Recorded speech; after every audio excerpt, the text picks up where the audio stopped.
शास्त्र कहते हैं परमात्मा के कीर्तन में जो नाच लिया है, भगवान के कीर्तन में जो नाच लिया वो 84 लाख योनियों में कभी नाचता नहीं है।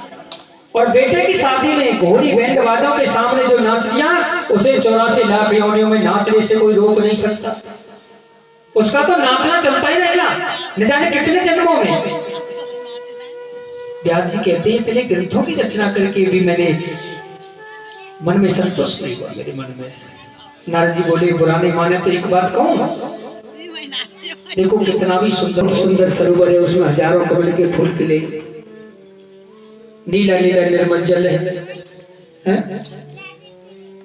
और मैं उधर से जा रहा था, उस निर्मल जल को देखकर मेरा मन डुबकी लगाने को हुआ। लेकिन सरोवर में जैसे डुबकी लगाने के लिए मैंने प्रवेश किया तो घोंटू तक मेरे पैरों में कीचड़ लग गया।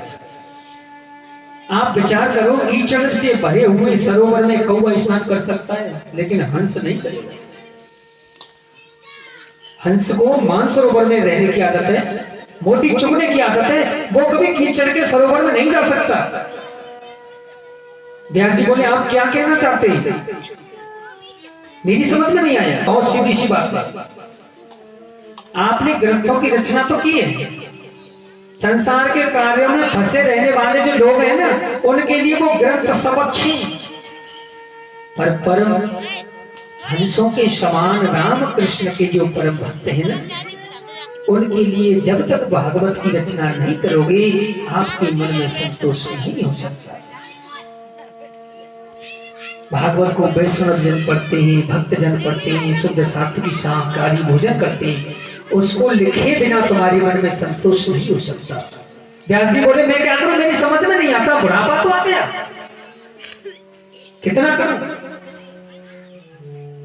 तो मैं कुछ नहीं कर सकता। हथियार डाल दिए अर्जुन की तरह, मैं कुछ नहीं कर सकता। नारद जी बोले मन को निराश मत करो, मेरे पिता ब्रह्मा जी को नारायण भगवान ने भागवत जी का दान किया था। 4 मंत्रों की भागवत नारायण ने मेरे पिताजी के कान में कही थी, और मेरे पिता ब्रह्मा जी ने कृपा करके वो भागवत मुझे प्रदान कर दी, और वही भागवत मैं आपको देता हूं।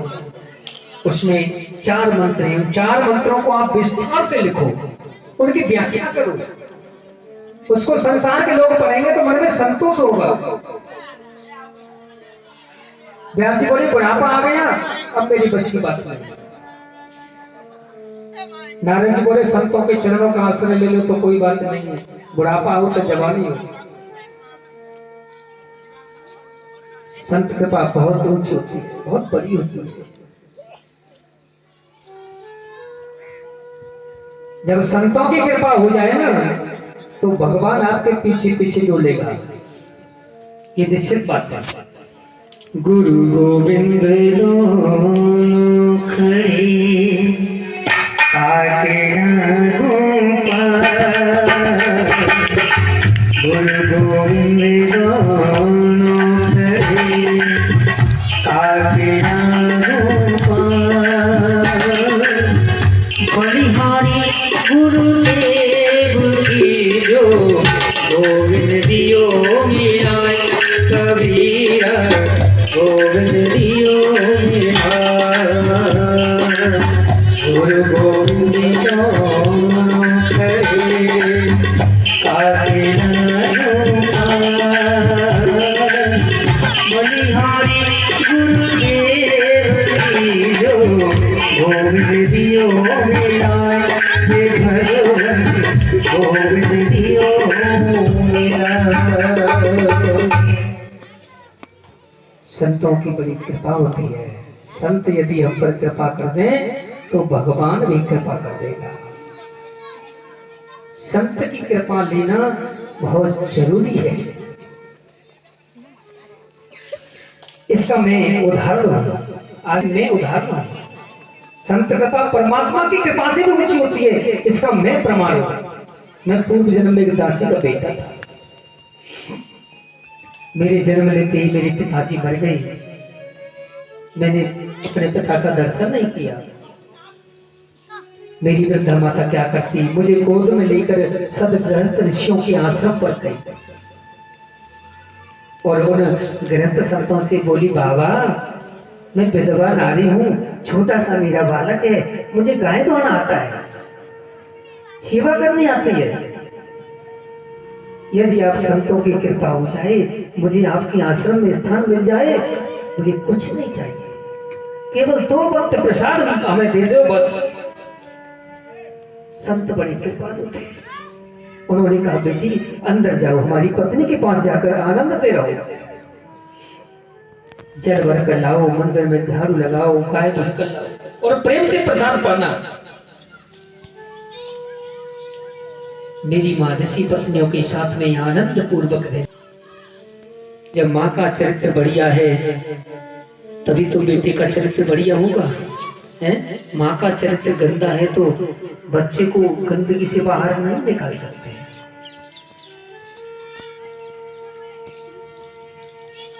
इसलिए कभी भी ये मत सोचो को मेरा बेटा संत न हो जाए, कहीं भगवान का भक्त न हो जाए, हैं? चोर हो जाए, डाकू हो जाए, उससे बढ़िया है या घटिया है? चोर हो जाए तो वो जिंदगी भर तुम्हें रुलाएगा, लेकिन भक्त बन जाएगा तो आपकी जो कोख है, गर्भ है, उसकी भी स्तुति होगी, है? लेकिन बच्चा बिगड़ जाए तो संपत्ति का कोई महत्व नहीं होता। और ये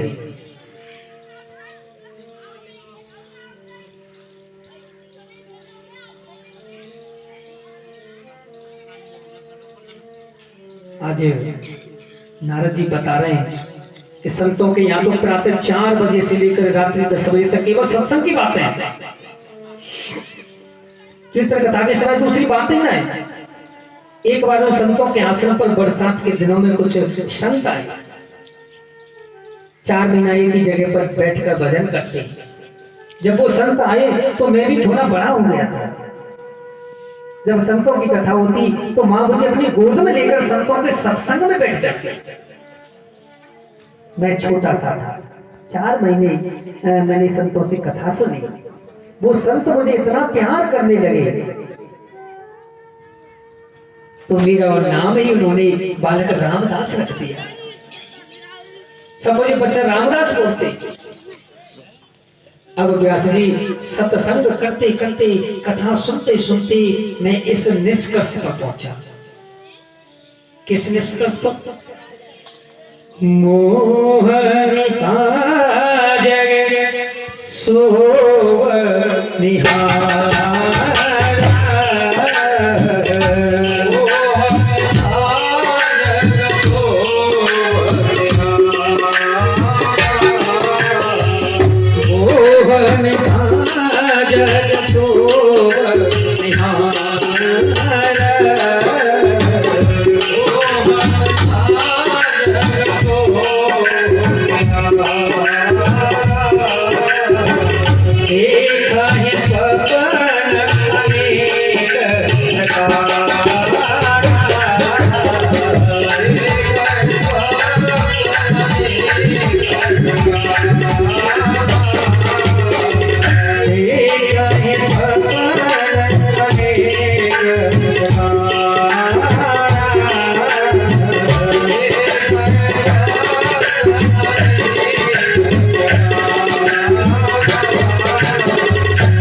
श्री गोविंद भगवान की।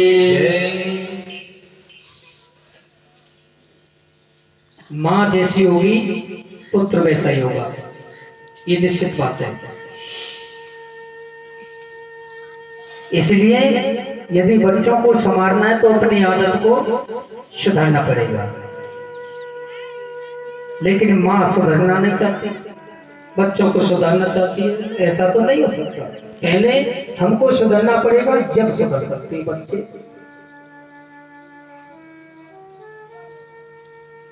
एक बार गांधी जी के पास में और एक मैया गई।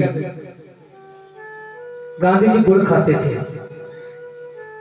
मैया बोली कि बाबा हमारे बच्चे को गुड़ खाने की आदत है। अब गांधी जी ने सोचा कि गुड़ तो मैं भी खाता। अब उन्होंने टाइम दे दिया, 2-4 दिन का टाइम दे दिया कि जब आना जब मैं बताऊंगा। तो गांधी जी ने सबसे पहले गुड़ की आदत को छोड़ा, तब उसको आदेश दिया, तब उसके बच्चे को सुधारा। इसलिए जब तक हम नहीं सुधरेंगे तब तक तो बच्चे सुधर ही नहीं सकते। लेकिन हमारा एक उद्देश्य बन गया है कि हम तो चाहे दारू पीवें, चाहे स्वांग बजाएं, लेकिन हमारा बच्चा भक्त हो जाए, ऐसे कुछ हो जाए है?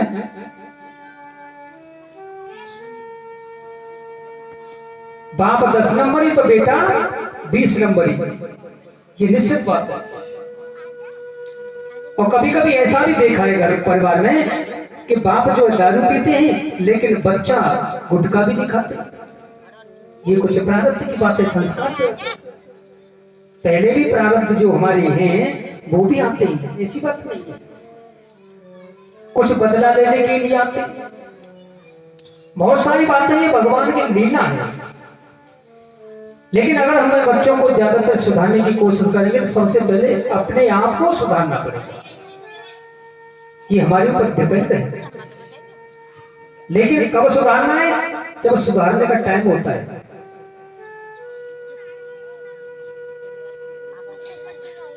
पांच वर्ष से और 15 वर्ष तक जिसने बच्चे को कंट्रोल कर लिया वो रिमोट में रहेगा, और जिसने 5 से 15 तक कंट्रोल नहीं किया वो आपको कंट्रोल नहीं हो सकता, कभी भी नहीं होगा। चाहे कितने भी प्रयास कर लो नहीं होगा। उसके जो सेल हैं वो कमजोर पड़ जाएंगे। जब कमजोर पड़ जाएंगे तो रिमोट काम नहीं करेंगे।